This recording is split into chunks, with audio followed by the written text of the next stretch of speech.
몇 해 전에 저희 가족이 멕시코의 캔쿤으로 여름 휴가를 다녀온 적이 있었습니다. 그런데 그곳에서 저희가 일주일을 머무는 동안에 하루는 그곳에서 유명한 워터파크에서 하루를 보내기로 계획을 세웠습니다. 그런데 그곳으로 가려면 이제 입장료, 티켓을 사야 하고요. 또 그곳까지 저희를 데려다 줄 택시 서비스를 저희가 구입해야 했습니다. 그런데 호텔에서 판매하는 그런 서비스도 있었지만 저희는 돈을 조금 아껴보려는 생각으로 호텔 직원이 은밀하게 저희에게 소개해준 다른 여행사를 저희가 선택을 했습니다. 그리고 드디어 예약한 날이 되어서 저희를 워터파크까지 데려다 줄 차량을 기다렸는데 생각보다는 조금 허름한 그런 승합차 한 대가 호텔 앞에 저희를 데리러 왔습니다. 그리고 그 차량에 탑승을 하니까 먼저 탑승하고 있던 캘리포니아에서 온 한 가족이 먼저 탑승을 하고 있었고요. 그렇게 해서 저희 두 가족이 이제 그 승합차를 타고 워터파크로 향했습니다. 그런데 한참을 큰 길을 달리던 차가 갑자기 시골길 같은 곳으로 들어가더니 포장도 안 되어 있고 인적도 없는 그런 산길을 가기 시작한 것입니다. 제대로 가고 있나? 이런 생각이 들었지만 저희가 스페인어를 모르기 때문에 운전자와 아무런 대화도 통하지 않았고, 그래서 같이 탑승한 그 가족에게 물어보니까 그들의 행선지는 우리가 가려는 곳이 아니었습니다. 그러자 점점 이상한 생각이 들기 시작했습니다. 우리 가족이 이 말도 통하지 않는 이 먼 곳에 와서 사탕수수밭으로 팔려가는 것은 아닌가, 혹은 우리의 장기를 빼고 우리를 죽이려는 것은 아닌가, 이런 불길한 생각이 들었습니다. 아이들이 이 상황을 알면 아이들은 무척 무서워할 것이기 때문에 아이들에게는 말도 하지 못하고 제 아내와 저와 눈으로 두려움의 대화를 나누며 가고 있었습니다. 그런데 그렇게 한 15분 정도 간 뒤에 저희를 어느 허름한 식당 하나가 나왔는데 거기에 저희를 내려놓는 것입니다.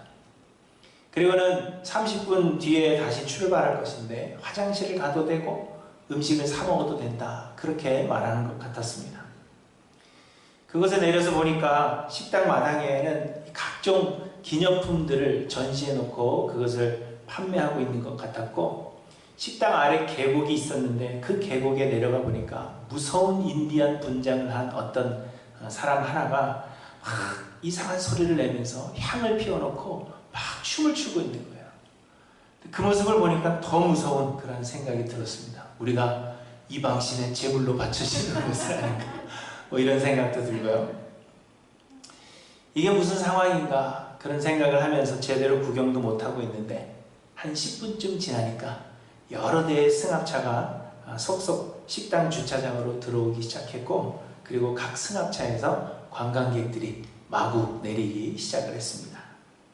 그제서야 관광객들을 여러 호텔에서 픽업해서 그곳에 모이게 한 뒤에 행선지에 따라서 다시 각각 다른 승합차에 타고 그리고 목적지로 흩어지는 것이다 하는 것을 알게 되었습니다. 그제서야 안심할 수가 있었습니다.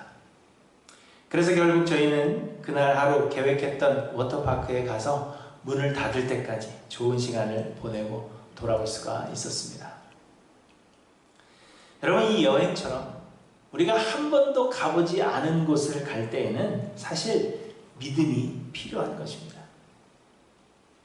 우리의 눈으로 직접 확인해 본 것이 아니기 때문에 그곳에 가면 우리가 생각했던 그 장소가 있다 하는 그 믿음을 가지고 여정을 가는 것입니다. 하지만 우리는 그 길을 가는 동안 우리가 바른 길을 가고 있다는 확신을 줄 수 있는 어떤 이정표가 필요한 것입니다. 그것은 도로 표지판이 될 수도 있고요. 요즘 같으면 GPS가 될 수 있습니다. 그것이 무엇이든지 간에 우리가 제대로 그 길을 가고 있다 하는 것을 확인할 수 있는 그 무엇인가를 준비해야 하는 것입니다. 그렇지 않으면 저희가 겪었던 것처럼 두려워하거나 혹은 중간에 가던 길을 포기하게 되는 것입니다. 그러나 저희는 목적지만 생각했지, 그곳에 가서 재밌게 놀 것만 생각했지, 그곳을 어떻게 가는 것인지, 어떤 경로를 통해서 가야 하는지에 대한 그러한 정보나 준비가 전혀 없었던 것입니다. 그래서 우리가 바른 길을 가고 있는지를 확인할 길이 없어서 우리는 가는 내내 두려워할 수밖에 없었던 것입니다. 그런데 여러분, 우리의 신앙생활도 이렇게 한 번도 가보지 못한 곳을 가는 것과 같습니다. 우리의 신앙의 최종 목적지는 하나님께서 우리를 위해 예비하신 새하늘과 새 땅, 곧 하늘나라입니다. 하지만 이 하늘나라는 죽어야만 가는 것입니다.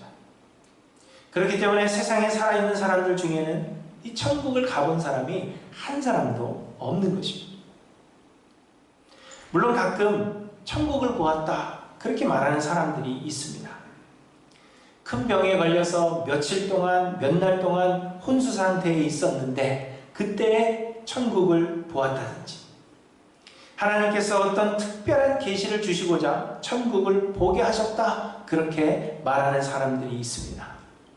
자기가 보고 경험한 천국을 책으로 펴낸 그러한 사람들도 아주 많이 있습니다. 하지만 여러분, 이는 모두 사실이 아닙니다. 어떤 특별한 목적을 가지고 마치 실제로 경험한 것처럼 그렇게 꾸며낸 사람들도 있고, 실제로는 경험하지 못했음에도 불구하고 꿈이나 혹은 망상으로 본 것을 실제로 보았다고 착각하는 사람도 있습니다. 그러나 실제로 모두 사실일 리가 없는 것입니다. 세상에 살아있는 사람들 중에서는 우리의 최종 목적지인 하늘나라를 실제로 보거나 경험한 사람은 한 사람도 없습니다. 또한 물론 우리는 이 땅을 사는 동안에도 하나님 나라를 삽니다. 하나님께서 계시며 하나님께서 통치하시는 곳이라면 그곳이 어디든지 하나님의 나라이기 때문에 예수를 그리스도로 믿고 그 안에, 우리 안에 그리스도께서 사신다면 우리는 이 땅에서도 하늘나라를 살게 되는 것입니다. 누가복음 17장 21절에 보시면 하나님의 나라는 볼 수 있게 임하는 것이 아니요 또 여기 있다 저기 있다고도 못하리니 하나님의 나라는 너희 안에 있느니라, 이렇게 예수님께서 말씀하셨습니다. 그러나 이는 우리가 하늘나라를 맛보는 것, 이 맛보는 것이고 구리로 만든 거울로 보는 것과 같이 희미할 뿐입니다. 실질적 하늘나라는 죽어야만 가는 것입니다. 그래서 우리는 하늘나라가 어디에 있는지, 또한 어떤 곳인지, 또 얼마나 넓은지 전혀 알 수가 없습니다. 성경을 통하여 막연하게 하늘나라는 이럴 것이다 라고 상상할 수는 있지만 이 하늘나라에 대해서 정확히 알 수는 없는 것입니다. 그렇기 때문에 우리는 믿음으로 우리의 신앙의 여정을 가는 것입니다. 하나님께서 우리에게 하늘나라를 약속하셨지만 우리는 우리의 눈으로 그 나라를 보지 못했기 때문에 하나님의 약속은 분명하고 하늘나라는 분명 존재한다는 그 믿음을 가지고 우리 앞에 놓인 신앙의 여정을 가는 것입니다. 다만 우리가 이 땅을 사는 동안에는 우리가 이 신앙의 길을 제대로 가고 있는지 계속해서 확인할 이정표가 필요하다는 것입니다. 그리고 우리의 길을 확인할 유일한 이정표는 바로 성경이라는 것을 우리에게 말씀하시는 것입니다. 우리를 사랑하시는 하나님께서 우리를 위해 영원한 새하늘과 새 땅을 예비하시고 그 목적지까지 길 잃지 않고 잘 갈 수 있도록 유일한 이정표를 주셨는데 그것이 곧 하나님의 말씀, 성경이라는 것입니다. 우리는 이 성경을 통해서만 우리의 가는 길을 확인할 수 있는 것입니다. 성경 외에는 다른 방법이 존재하지 않음을 우리는 깨달아야 하는 것입니다. 오늘 본문은 바울과 그의 일행이 베레아라는 지역에서 복음을 전한 이야기를 우리에게 간략하게 소개하고 있습니다. 바울은 여러 지역을 순회하면서 그리스도의 복음을 전했는데 바울이 복음을 전하는 곳마다 큰 소동이 일어났습니다. 사람들은 세상에서의 복과 형통함을 기대했습니다. 예수를 믿으면 세상에서 잘되고 형통할 것이다. 많은 복을 받을 것이다. 그렇게 기대하는 것입니다. 그러나 복음은 예수 그리스도의 죽음과 부활을 전합니다. 곧 우리에게 주시는 복이라는 것이 이 세상에서의 것이 아니라 영적이며 영원한 것임을 말씀하시는 것입니다. 그리고 복음은 예수가 그리스도라고 말씀하십니다. 유대인들은 이 예수를 십자가에 못 박았으며 이방인들은 예수의 십자가를 어리석은 것이라고 멀리하면서 건축자의 버린 돌같이 버렸는데 그 예수가 곧 그리스도시라 하는 이 복음은 충격적인 뉴스가 아닐 수가 없는 것입니다. 자기들이 십자가에 매달아 죽이고 건축자의 버린 돌처럼 버리고 무시했던 그 예수가 그리스도라 하는 이 사실은 사람들에게 충격이 아닐 수 없는 것입니다. 그리고 복음은 예수가 곧 궁극적인 왕이시라고 말씀하십니다. 그렇기 때문에 세상은 가이사의 것이요 가이사가 곧 신이다 그렇게 믿고 있는 사람들에게 복음은 천하를 어지럽히는 것이었으며 그래서 복음이 전하여지는 곳곳마다 큰 소동이 일어났고 바울을 비롯하여 복음 전하는 자들을 핍박하게 되었던 것입니다. 그리하여 바울은 빌립보에서 매를 맞고 감옥에 갇혔으며 데살로니가에서는 유대인들이 동네의 불량배들을 불러다가 소동을 일으켰습니다. 이렇게 대부분의 사람들은 복음이 전해질 때 심하게 반발하고 믿으려 하지 않았을 뿐만 아니라 복음 전하는 자들을 핍박했습니다. 하지만 오늘 본문에 보시면 이 베레아에서는 달랐다는 것입니다.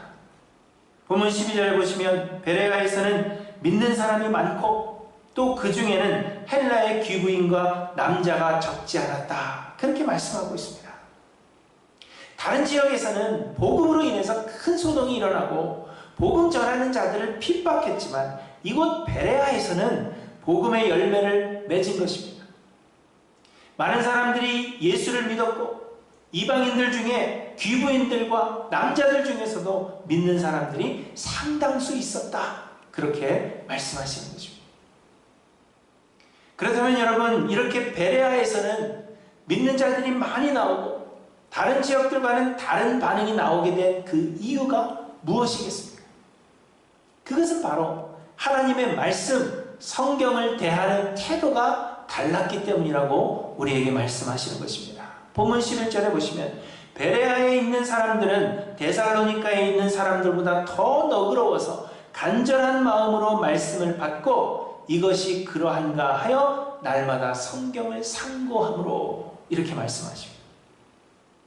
첫 번째 베레아의 사람들은 하나님의 말씀을 간절한 마음으로 받았다고 말씀하십니다. 여러분 간절함이 무엇입니까? 간절함이란 목마른 사슴이 갈증을 해소하기 위해서 시냇물을 찾으면서 그 물을 찾지 못하여 헐떡이는 것과 같은 그러한 것입니다. 간절함이란 아들과 함께 내쫓긴 하갈이 브엘세바 광야에서 물이 떨어져서 죽게 되었을 때 그 아들을 바라보며 소리내어 울면서 한 방울의 물을 간구하는 그 감정이 바로 간절함입니다. 간절함이란 지옥에서 뜨거운 불 가운데서 고통하다가 눈을 들어서 아브라함의 품에 안긴 나사로를 바라볼 때 그 손끝에 물 한 방울이라도 적셔서 내 혀를 좀 적시게 하여 주시옵소서. 그렇게 간구했던 마음이 간절함입니다. 그런데 여러분은 언제 간절해지십니까? 우리가 간절해질 때는 이것 아니면 소망이 없다 생각될 때입니다.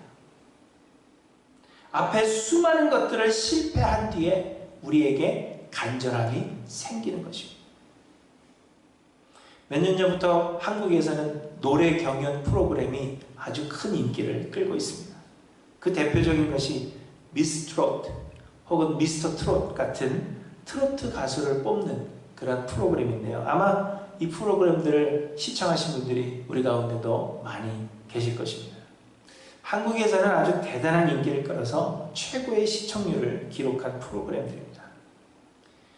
그런데 이 프로그램에서 상위권에 이름을 올린 사람들을 보면 모두가 간절한 사람들이었다는 것을 발견하게 됩니다. 대부분 보면 오랜 무명 생활을 하는 동안 여러 가지 고생과 고난을 겪었던 사람이라든지 이것저것 다 해보았지만 계속해서 실패를 경험했던 사람들. 그래서 이번이 마지막이다. 이것이 아니면 소망이 없다 생각하여서 죽기 살기로 달려든 사람들이 상위권에 이름을 올리게 되는 것입니다. 그런데 이 베레아에서 예수를 믿게 된 사람들은 이러한 간절한 마음으로 하나님의 말씀을 받았다는 것입니다. 그렇다면 여러분, 이 베레아 사람들이 이렇게 하나님의 말씀에 대한 간절한 마음을 가지게 된 이유가 무엇이겠습니까? 왜 이들은 그토록 간절했던 것일까? 그것은 아마도 이들이 구원에 대한 갈급함이 있었기 때문일 것입니다. 베레아 사람들은 구원에 대한 갈급함을 가지고 아마도 많은 노력을 기울였을 것이 분명합니다. 이 종교, 저 종교에 대해서 듣고 연구하고 공부해 보았을 것입니다. 또 어떤 새로운 학문이 있다, 구원을 줄 수 있는 어떤 다른 학문이 있다, 그러한 소식이 들린다면 이들은 그것을 간절한 마음으로 받았을 것입니다. 그리고 여러 종교들이 요구하는 그 자격 조건을 갖추고자 수없는 노력을 기울였을 것입니다. 그러나 구원을 위한 그들의 노력과 수고에도 불구하고 구원에 대한 확신을 얻지 못했을 것입니다. 세상의 그 어떤 것도 이들을 구원할 수 없다는 것을 삶의 오랜 경험과 또 연구를 통해서 이들은 깨달았을 것입니다. 세상의 그 무엇도 이들에게 구원에 대한 확신, 그리고 바른 길을 가고 있다는 확신을 주지 못했던 것입니다.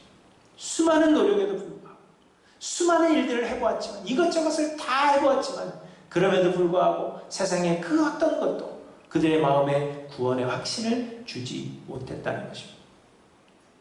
그러던 중에 바울을 통하여 예수 그리스도의 복음을 듣게 되었습니다.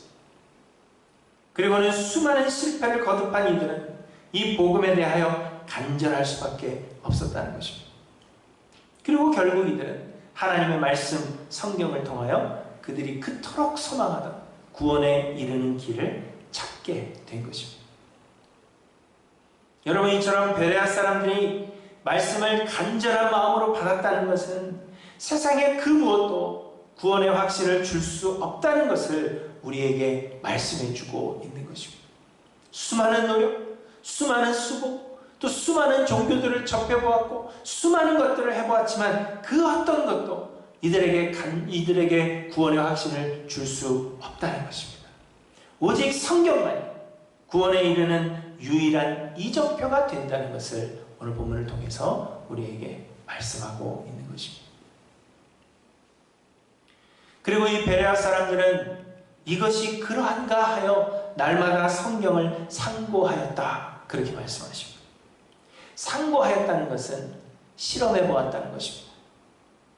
그러나 실험해 보았다는 것이 의심하는 마음을 가지고 오류를 찾기 위해서 실험했다는 것이 아니라 그 말씀대로 행하여 보았다는 것을 말하고 있는 것입니다.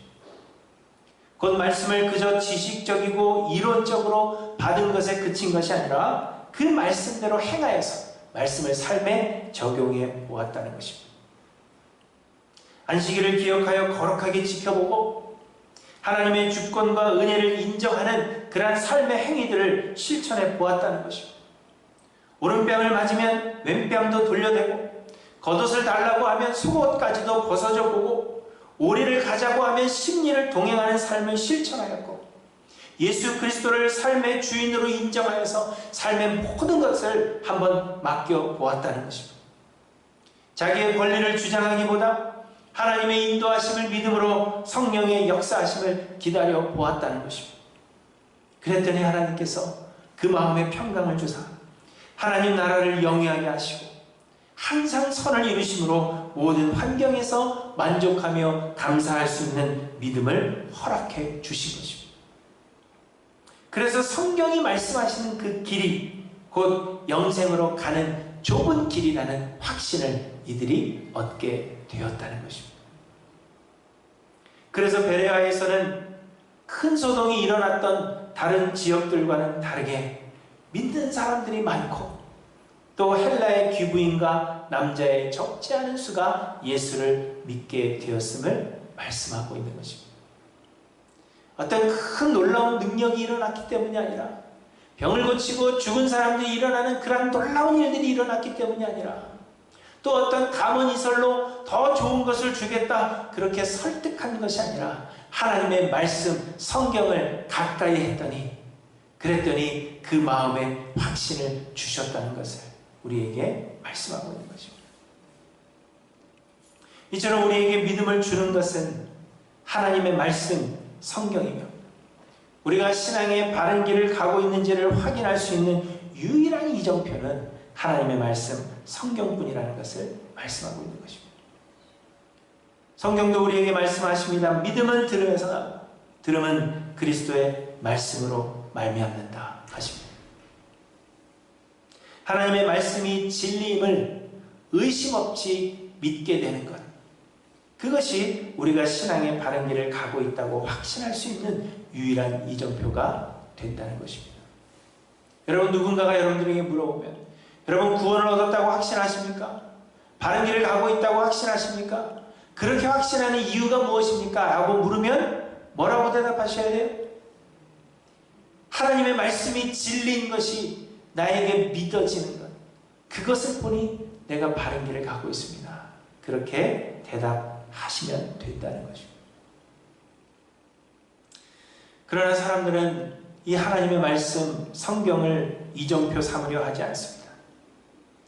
대신에 사람들은 신비로운 은사나 영적 체험 등을 이정표 삼습니다. 방언을 한다든지 예언을 한다든지 병을 고치는 등의 신비로운 은사를 받았다면 그 은사가 곧 구원을 얻었음에 대한 증거가 되며 신앙의 바른 길을 가고 있다고 확신하는 것입니다. 그리고 환상을 본다든지 환청을 듣는다든지 마음에 어떤 큰 감동을 받고 설명할 수 없이 황홀한 어떤 특별한 체험을 했다면 그런 체험을 바른 신앙의 이정표로 삼는 것입니다. 그래서 많은 사람들이 신비로운 은사나 영적인 체험들을 사모합니다. 자기가 경험했던 그 놀라운 일들을 자랑하고 다른 사람들에게도 너는 그런 경험을 했느냐? 그런 경험이 없기 때문에 아직 구원에 이르지 못한 것이다. 그렇게 이야기하는 사람들이 우리 주변에는 많이 있습니다. 그러나 여러분, 이미 여러 번 강조한 대로 모든 신령한 은사나 영적 체험들이 하나님께로부터 오는 것이 결코 아닙니다. 바울이 고린도전서에서 방언에 대하여 주의할 것을 말씀하시는 이유는 당시 이 방언이라는 것이 이방 종교에서도 흔히 나타나던 하나의 현상이었기 때문입니다. 심지어 어떤 사람들은 방언으로 예수를 저주할 자다 그렇게 이야기하면서도 자기가 무슨 말을 하는지조차 알지 못했다는 것입니다. 그저 이것이 성령의 역사이겠거니 그렇게 착각하는 사람들이 있었다는 것입니다. 이처럼 신비로운 은사나 영적 체험이 여러분 모두 좋은 것만은 결코 아닙니다. 그래서 사도 요한은 영을 다 믿지 말고 오직 영들이 하나님께 속하였나 분별하라, 그렇게 우리에게 말씀을 하십니다. 대신 신비로운 은사나 영적 체험들은 믿지 못하는 자들이 예수가 그리스도이심을 믿게 하시는 극약 처방과 같은 것입니다. 그러나 이 역시도 우리에게 믿음을 주시는 하나님의 말씀으로 인도하는 매개체가 될 뿐 이것 자체가 이정표가 될 수는 없는 것입니다. 이는 우리가 사모해야 될 것이 되지 못한다는 것을 여러분 잊지 않고 기억하시길 바랍니다. 그리고 사람들은 세상에서의 형통함을 신앙의 이정표 삼습니다. 계획한 모든 일들이 다 잘되고 기도한 대로 모두 응답되며 세상에서 성공하고 형통하게 된다면 이를 신앙생활을 잘한 것에 대한 하나님의 보상이다, 그렇게 생각하여서 내가 신앙의 길을 잘 가고 있다 하는 증거로 받아들이는 것입니다. 예수를 믿었는데 부를 많이 축적했다든지 예수를 믿었는데 큰 명예를 얻게 되었다 한다면 사람들은 그를 믿음이 좋은 사람이라고 인정해 버리는 것입니다. 그러나 여러분, 세상의 모든 일들은 하나님의 주권 아래 있는 것입니다. 그 세상은 우리의 노력의 결과가 아니라 하나님께서 계획하신 일들을 이루어 가시는 현장이라는 것입니다. 하나님은 크시며 우리는 지극히 작은 존재, 먼지와도 같은 그러한 존재들이기 때문에 우리의 선함이 하나님께 아무런 이로움이 되지 못합니다. 그렇기 때문에 하나님은 우리에게 보상하셔야 할 이유가 없다는 것입니다. 작은 개미 한 마리가 어떤 선한 일을 했어요. 눈에 보입니까? 우리의 눈에. 개미가 선한 일을 했다고 여러분 거기에 보상하시겠어요? 아니죠. 그것과 마찬가지로 우리는 하나님 앞에 너무도 작은 존재이기 때문에 우리가 행한 일이 하나님께 이로움이 되지 못하면 하나님은 우리의 행한 일에 대하여 보상하셔야 할 이유가 없는 것입니다. 다만 하나님은 하나님의 뜻과 계획하심에 따라서 가난하게도 하시고 부하게도 하시며 낮추기도 하시고 높이기도 하시는 분이시라고 우리에게 말씀하십니다. 우리의 어떠함 때문에 보상하시는 것이 아니라 하나님의 계획하신 가운데 하나님은 모든 일들을 이루어 가신다는 것입니다.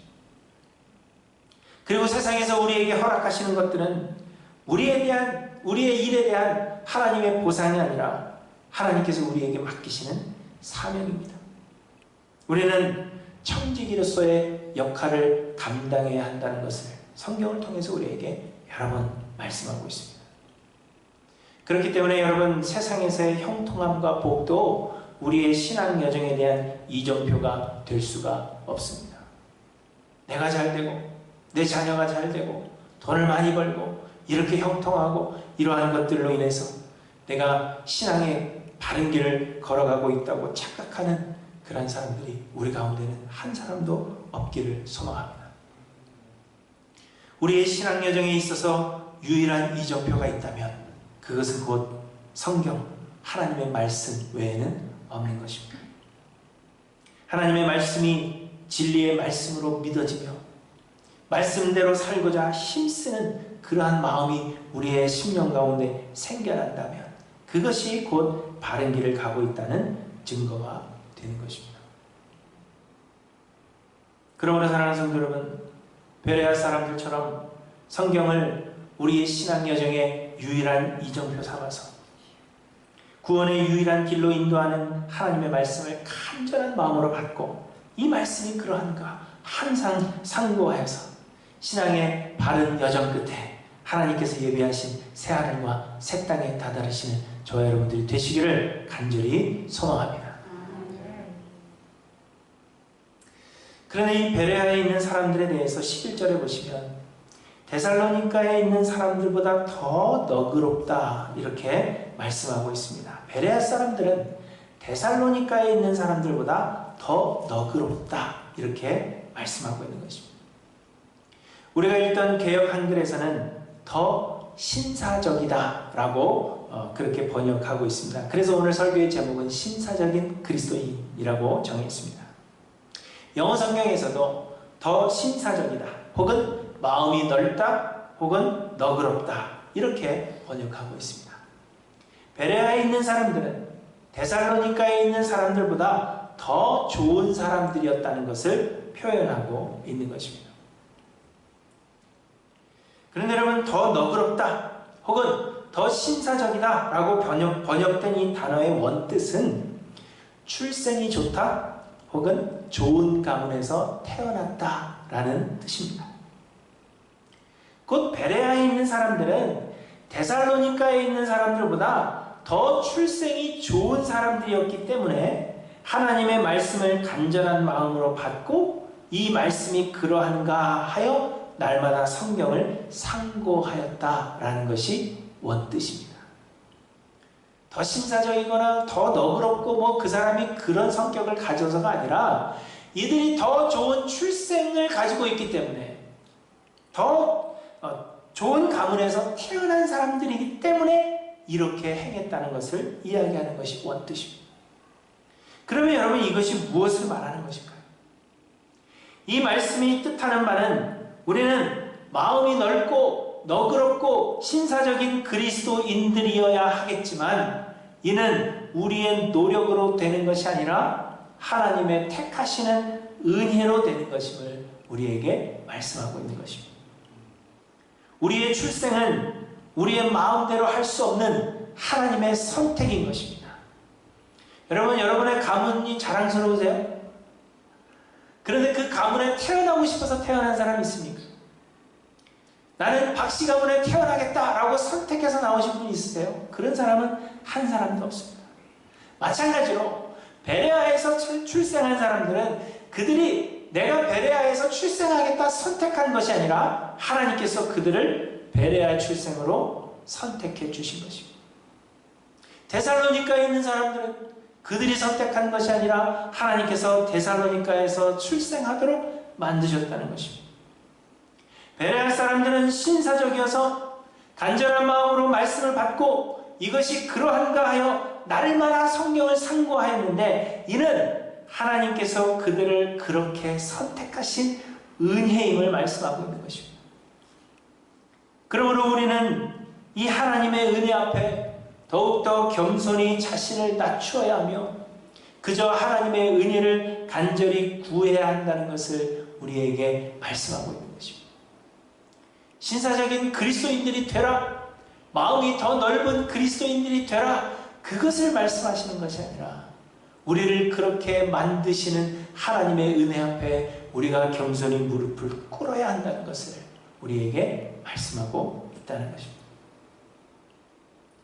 사랑하는 성도 여러분, 여러분은 바른 길을 걷고 계십니까? 여러분은 무엇으로 여러분의 이정표를 삼고 있으며 여러분의 신앙의 인생의 그 길에 무엇을 여러분의 이정표 삼고 있으며 또 여러분의 신앙의 바른 길을 가고 있다는 것을 확신할 수 있는 그러한 증거가 과연 무엇입니까? 신비한 은사나 영적인 체험, 그것이 바른 이정표가 될 수가 없습니다. 수많은 사람들이 이전에 경험했던 어떤 신비로운 체험을 그것 하나 붙잡고 신앙생활을 가고 있는 사람들이 많이 있어요. 그러나 잘못된 길을 가고 있으면서도 그것을 깨닫지 못하는 그런 사람들이 많이 있습니다. 세상에서 받는 복이나 형통함, 이것도 여러분 바른 이정표가 되지 못합니다.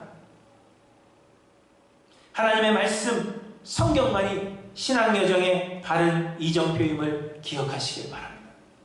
그러므로 하나님의 말씀, 곧 진리에 대한 간절함으로 이 말씀을 가까이 하며 이것이 그러한가 날마다 성경을 상고하시는 저 여러분들이 되시길 바랍니다. 그러나 이 모든 것이 하나님의 은혜이며 하나님의 주권 안에 있는 것입니다.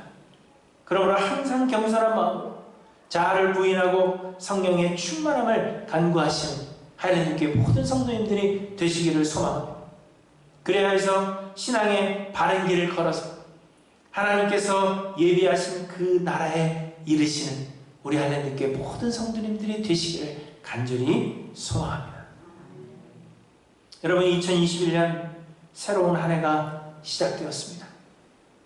이 2021년도 결코 쉽지는 않겠지만 그러나 바른 이정표를 따라서 길 잃지 않고 한 해를 살아가시는 저 여러분들이 되시기를 간절히 소망합니다. 그래서 이 길의 끝에 우리를 맞아주실 예수 그리스도를 만나 기쁨으로 하나님을 찬양하며 그리스도와 함께 영생을 누리는 우리 하나님께 모든 성도님들이 되시기를 주님의 이름으로 간절히 축원합니다. 기도하십니다.